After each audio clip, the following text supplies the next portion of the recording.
চিন্তা করে দেখেন কেতনা বড় বাটফা। কয় সহি বুখারী শরীফে আছে তারাবির নামাজ 8 টাকা। বুখারী শরীফ হাতে উঠে দিলে কয় আমি পড়তে জানি না। এই গাদার গাদা, যেই কিতাব পড়তে জানোস না এটা রেফারেন্স দেস কেন? আগের রাত্র ডিবেট হইছে ব্রাদার রাহুল এবং ব্রাদার এই সারা জীবন হইতে এই মোবাইল ঠিক করছে, কম্পিউটারে গান ডাউনলোড আপলোড করছে, এখন সে ডিবেট করে। হুজুরে আলী হাসান উসামা গেছে তার লগে ডিবেট করতে, বহস করতে। ওই হুজুর হইলার বড় মগা। আরে মুরুক্কোর সাথে কিসের ডিবেট? মুরুক্কোদের সাথে কোনো ডিবেট আসেনি। বাহাস করলে আমি হুজুর, ইনি হুজুর, হুজুরে হুজুরে বাহাস হইব। কথা কোন ঠিক কিনা? ক্ষমতা নাই।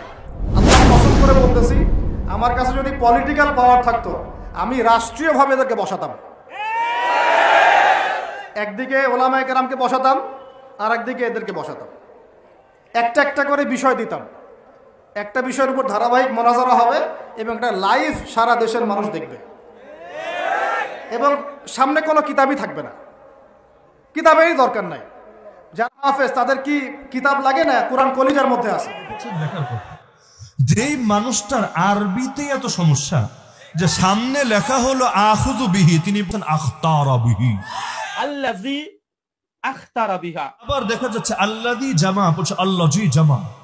তার মানে আমি এবারটা শুনে, আমি এবারটার ভুল ধরি নাই। পচাতে চাইলে কাউকে অনেকভাবে পচানো যেত, আমি ইচ্ছা করি এগুলো এড়িয়ে গিয়েছি, কারণ ব্যক্তিকে হেয় করা মুখ্য না, হক প্রকাশ করা মুখ্য। ব্রাদার রুহুল হোসেনের সাথে আলী হাসান ওসামার যে ডিবেটটা ছিল, সেই ডিবেটটা ইতিমধ্যে আপনারা সবাই এই লাইভটা দেখেছেন। এই লাইভটা মূলত ছিল যে তারাবির নামাজ 8 রাকাত না 20 রাকাত। দর্শক, ব্রাদার রুহুল হোসেনকে নিয়ে একটি সুন্দর একটি বক্তব্য দিয়েছে মতিউর রহমান মাদানী। চলুন আগে বক্তব্যটি শুনি। তাদের দেওবন্দি আকীদার যত আলেম আছে সব লোকে নিয়ে আসেন। আহলে হাদিসের একটা মাসালা রাখেন, আমি একাই থাকবো, গোটা দেওবন্দকে ভারত থেকে তুলে নিয়ে আসেন, তাও আমার কোনো সমস্যা নাই। এলেম থাকতে হবে, এলেম নাই আর দাও। হ্যাঁ ব্রাদার্স, জি হ্যাঁ, ওইরকম সিস্টার্স সব দাওয়াত দিয়ে বাড়াচ্ছে। কুল্লু মুশকির খামরুন, কুল্লু খামরুন হারামুন, কুল্লু মুশকির খামরুন, কুল্লু খামরুন হারামুন। ভালো করে কোরআন পড়া তৌফিক হয় না, আর সুন্নতি খুতবাটা ভালো করে পড়তে পারছে না। আলহামদুলিল্লাহি রাব্বিল আলামিন ওয়াসসালাতু ওয়াসসালামু আলা রাসূলিহিল আমিন ওয়া আলা আলিহি ওয়া সাহবিহি আজমাইন, আম্মা বাদ। আর বড় বড় লম্বা রেখে ফিকহি মাসলাই আল্লামা সাহেবেরা বসে আছেন, মাশাআল্লাহ মাদানী বসে আছেন, আর সমাজ আমাদের আজীব সমাজ যে মাদানী বসে আছে, বড় বড় আলেমারা বসে আছে, আর এটা ব্রাদারকে মুফতি আজম বানিয়ে দিয়ে বসে আছে স্টেজ, ব্রাদারকে মুফতি আজম বানিয়ে দিয়ে বসে আছে স্টেজ, ব্রাদারকে মুফতি আজম বানিয়ে দিয়ে বসে আছে স্টেজ। আউযুবিল্লাহ। আলেমদের উচিত হবে এইরকম জলসা বয়কট করা। মতিউর রহমান বলেছে যে ব্রাদার রুহুল কিন্তু ঠিক করে কিন্তু আরবিও পড়তে পারে না।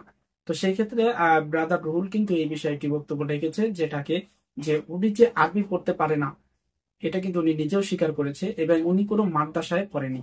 তো এটাও কিন্তু উনি স্বীকার করে দিয়েছে। চলুন আগে এই বক্তব্যটি শুনি। ভাই এ কথা সবাই জানে, আমি সেইভাবে মাদ্রাসা থেকে ফারাগাত করিনি, আর আমি কখনো দাবিও করিনি আমি কোনো আলেম, আমি কোনো আল্লামা, আমি কোনো কারি, বা আমি এই মঞ্চে এসে কিরাতের প্রতিযোগিতা দিতেও আসিনি। এসেছি কথা বলেন ভাই? তাই আমার কিরাতের মধ্যে টুটি বিচুটি আছে, নিজেই স্বীকার করি। তো যখন নিজেই স্বীকার করছি, তোমার অভিযোগ করাটাই বৃথা। শুনলাম। তো প্রিয় দর্শক, আমরা আসলে এই বক্তব্যটি শুনলাম, যেহেতু সে নিজেই স্বীকার করেছে, তো এই বিষয়টা নিয়ে এসে আমাদের অভিযোগ করা সম্পূর্ণ এটি ভুল হবে। কারণ কোনো মানুষ যখন স্বীকার করে যে এটা আমার ভুল হয়েছে, তখন সেই বিষয় নিয়ে আমরা কখনই অভিযোগ করতে পারি না। আপনারাই বলুন, রাসূল গভীর রাতে যে 8 রাকাত নামাজ পড়তেন 12 মাস, এই 8 রাকাতের নামাজের নাম তারাবি না তোর মাতা না তোর বাপের মাতা? বুঝলেন কিছু? বুঝলেন কিছু? কি বুঝলেন বলুন? 12 মাস ওই রাসূল যে 8 রাকাত নামাজ গভীর রাতে পড়তেন, দেখি তারাবি না তাহাজ্জুদ? তাহলে কিসের হাদিস দিয়া কিসের দলিল দিল?